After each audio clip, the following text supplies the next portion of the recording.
learners! In this video, we are going to look into the poem She Rose to His Requirements written by Emily Dickinson.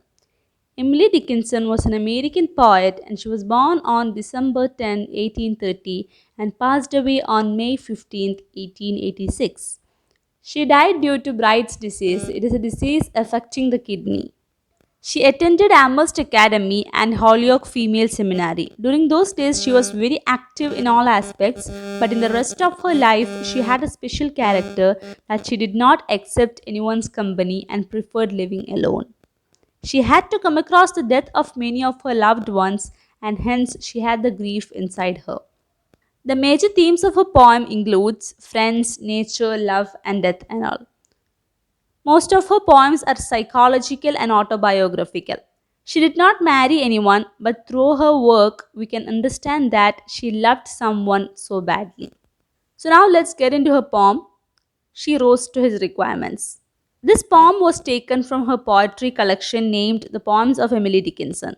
She have written around 1800 poems, and most of her poems are so short and written in simple words.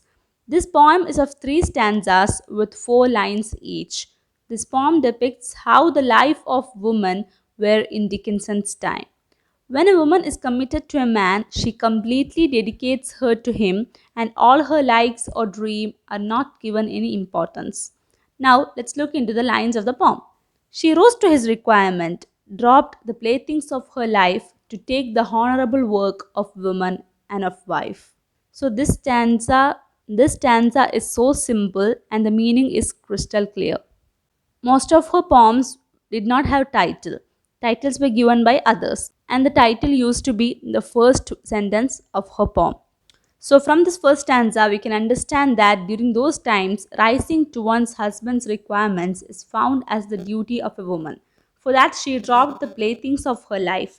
Playthings of her life include all her dreams, skills, and desires, and she does it to take the honorable work of woman and wife. So these lines shows that the people during those times thought this is what makes a woman complete and it is her duty or the aim of her life. Now let's go through the rest of the poem.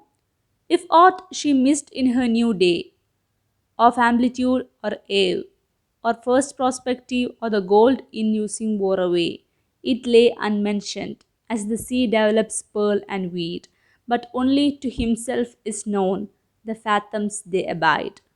So here ends the poem. The second stanza speaks about the things a woman loses once she take up the duty of a wife.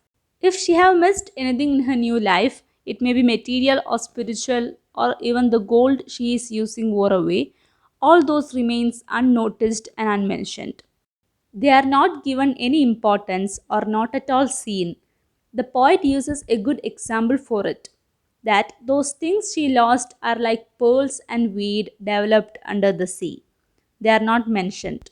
Then the poet ends the poem saying that, but only to himself is known the fathoms they abide. The himself may be God or her husband. Anyway, it is God alone who realizes the depth of her emotions and silence.